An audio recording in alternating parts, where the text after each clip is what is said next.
So, here's a short video on a very important discovery, the finding of the ship Endurance. This ship has been one of the greatest prizes in marine archaeology ever. Well, at least since the 107 years ago that it sank. It also has some special significance for me. The name of the school house of which I am proud to be a member is Endurance, and our house is named after this very ship, but also the indomitable attitude and the fortitude shown by her crew in one of the world's most incredible survival stories. So let's find out a little bit more about the Endurance. So this is big news. The discovery of the Endurance has been a massive prize for maritime archaeologists for many, many years. But on Wednesday the 9th of March 2022, maritime archaeologists searching the seabed for Ernest Shackleton's ship, the steam yacht Endurance, announced the discovery of the wreck in the Weddell Sea. It is incredibly well preserved, as this photograph shows. But how on earth did it get there? Well, our story begins with Sir Ernest Shackleton himself and his plans to do something that had never been attempted before, crossing the Antarctic continent. But let's find out why it all went wrong, but actually how it turned into one of the most incredible survival stories ever. Here was the plan then, the Imperial Trans-Antarctic Expedition, as it was very grandly named. In 1914, famed Antarctic explorer Sir Ernest Shackleton set out with his crew aboard the Endurance on an epic mission.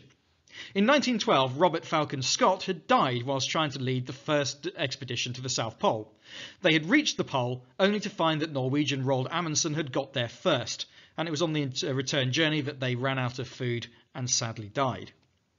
Ernest Shackleton, who is a friend of Scott's, had his eyes on the next big prize, leading the first expedition right across Antarctica, landing on one coast and then going to the other. You can see their planned route on this map here. They'd intended that another expedition could lay supplies to help them on their return journey, and thus avoid what had happened to Robert Falcon Scott. As it happened, it was that other expedition laying supplies which was the only one that was to set foot on the Antarctic continent that particular year. That's rather a forgotten story, and I don't have time to go into it now, but I'm sure they have their own survival stories. So that was the plan. Get on Endurance, reach Antarctica, cross the continent, claim the glory. But it didn't work out like that. Here we've got a map showing the Weddell Sea. Antarctica is this landmass here, and yes, it might look like snow and ice, but it is a landmass underneath. And South Georgia, which was to be one of the stopping off points for Endurance, is shown here, hundreds of miles away. So, the Weddell Sea can be seen here. Ordinarily, in the Antarctic summer, this is reasonably clear of ice, and even in 1914, a ship that was specially built to deal with ice could make it through to land. But the summer of 1914 was no ordinary summer. And bear in mind that because this is the Southern Hemisphere that we're talking about here, our winter would be the summer in the Southern Hemisphere. There had been warnings from the whalers in South Georgia, and they had told Shackleton that the sea ice was particularly thick in the Weddell Sea that year. However, Shackleton knew that World War I had just broke out in Britain. He had offered his services, but had been instructed to carry on with the expedition. But he knew that cancelling the expedition in this year would mean that the expedition probably would not take place at all, or at the very least until the end of the war. And so Shackleton and the crew of the Endurance set out south towards the Weddell Sea. They got so far and then they got stuck.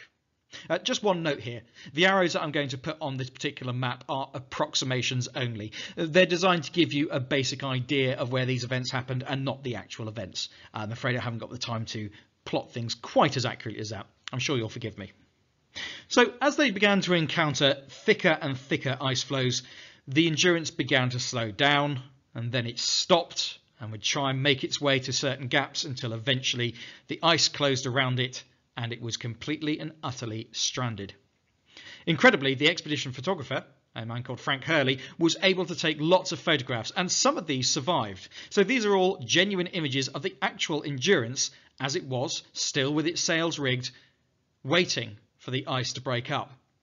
Unfortunately for Endurance, the ice wasn't the first thing to break up.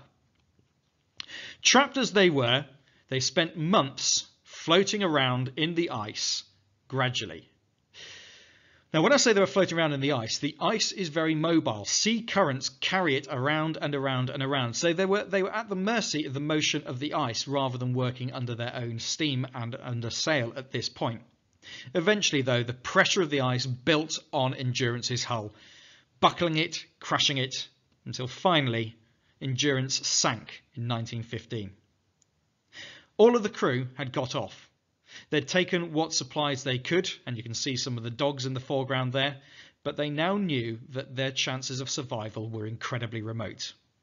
They took the difficult decision to take as many dogs as they could, and I'm afraid they all eventually were killed and eaten as the food supplies ran out, and they left everything else behind. Money, books, valuables, personal belongings, all of it got left behind. All they could take was those sorts of things that would help them survive. They loaded them onto the 3 lifeboats that Endurance had and began to drag them agonizingly slowly across the sea. And when I say across the sea, what I really mean is from the location of the wreck right the way across the ice, scraping, bumping, crawling, and gradually making it to the edge of the ice floes towards the north. Their idea was that they would try and make landfall. So how on earth did they know where they were? Well, luckily, the navigator, Frank Worsley, had still been making his navigation plots all the way along, so he knew pretty much exactly where Endurance had sunk and pretty much exactly where they were walking. The last stage of their journey was taken by the lifeboats to Elephant Island. Not that there were any elephants there, in fact there were barely any seals down there at all, but there were a few things that they could hunt and eat and survive. Frostbitten, cold and exhausted, the majority of the Endurance's crew set up basic shelters underneath 2 of the lifeboats. The largest one, though, was modified by the ship's carpenter, Chippy McNish. He put a flush deck on it, mounted a mast on it, and strengthened it as much as he could for this last, vital, crucial journey. This photograph actually shows this lifeboat, which was named the James Caird, being pushed off, and here's the men waving as Shackleton and some of his crew, hand-picked, disappear into the distance. One of the crew that Shackleton picked was Frank Worsley. He wasn't necessarily the most talented sailor in the world, but he was definitely one of the most talented navigators in the world. And incredibly, using only very basic equipment, they navigated their way all the way from Elephant Island right back to the island of South Georgia. At one point they were almost swamped by a gigantic wave. They encountered storms and all sorts, but they did land successfully in South Georgia. Tom Creedy, Shackleton and Chippy McNish were just about well enough to cross the island. Sorry, not Chippy McNish, it was Frank Worsley crossed the island with them because they'd landed on the wrong side of South Georgia. They had no maps of how to cross South Georgia to the only large town, Grytviken, at the other side. And in fact, no maps existed at that time. So they trekked right across the mountains, frostbitten and exhausted as they were, until they made contact with the Norwegian whaling station at Grytviken. And then, after a little while, they were able to launch a rescue mission back to Elephant Island. Incredibly, all of Shackleton's crew survived. So what about the wreck of the Endurance? Endurance's navigator, as I've mentioned, Frank Worsley, had made a plot of where Endurance finally sank. And as one of the finest navigators of the time, you'd expect it to have been a pretty accurate plot. This meant that when maritime archaeologists boarded the South African icebreaker S.A. Agulhas too, they had a good idea of where to look. There's the ship, specially adapted for breaking through the ice. Much more powerful than Endurance. Using powerful sonar and robotic submarines, they have finally found the wreck of the Endurance. And guess what? Frank Worsley was right all along. It was only about 4 miles away from where Frank Worsley thought it would be. And given the size of the ocean, that's incredibly close. Including, in fact, some of that will be just down to the way that the wreck will have drifted as it sank. So Frank Worsley did a really good job. The ship is in virtually the same condition as she was when she sank. Crushed, but not rotted or rusted away. Let's have a look at some of the photographs. Here's a photograph of the stern of Endurance. We can see the wheel there and some of the cabins. Endurance 22 leader Dr. John Shears, speaking to the BBC, said this: "We have successfully completed the world's most difficult shipwreck search, battling constantly shifting sea ice, blizzards and temperatures dropping down to minus 18 degrees Celsius. We have achieved what many people said was impossible. And look at the preservation of the wreck. There are a few marine bits of marine life growing off of it. There seems to be a little bit of corrosion on some of the iron, but even some of the paint seems to be intact. In fact, the wood-eating microbes that break down wood in most sea conditions do not live at the bottom of the Weddell Sea. It's 3,000 metres down, and it's far too cold for them to survive. So the wood is pretty much as good as it was when it sank. Here we see the other end of the ship, its prow or bow. This is the pointed bit which was specially strengthened to smash through the ice. Unfortunately, it wasn't strong enough. Marine archaeologist Menson Bound has said this to the BBC: "Without any exaggeration, this is the finest wooden shipwreck I have ever seen, by far. It is upright, well proud of the seabed, intact, and in a brilliant state of preservation. Look at the timbers. You can see the different colours of the different types of wood. You can see some of the painted lines, and those gleaming dots are the still shiny brass and iron nails holding the structure together. They've not corroded a bit." And lastly, as only a few photographs have so far been released by the expedition, you can even see the ship's name, Endurance, arced across the stern directly below the taffrail. This is the handrail near the stern.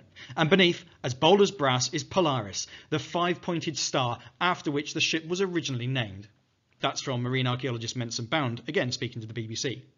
Indeed, when Endurance was built, she had been called Polaris. Sometimes it's considered bad luck to rename a ship, but Shackleton decided that Endurance was a fitting name for his ship, after his own family motto, "Through endurance we conquer." Little was he to know the endurance that he and his crew would have to show if they were going to survive their ordeal. And survive they did, so perhaps it was a more lucky name than you would have thought. So, that covers the finding of the Endurance and how it got down there. It's an incredible discovery, and surely we're going to learn so much more about the expedition, and we've got so much more to find out about it too, as it really has only just been discovered at the time that I record this. So keep an eye on the news, see what other information that we've got, and have a look at the Endurance 22 website, which I've included a link to in the description if you want to know more. What do you think of this discovery? Put a comment in the comments below if you'd like, and perhaps I'll be able to cover some more breaking news stories to do with history soon. Thanks very much for watching, hope you've enjoyed that, and goodbye.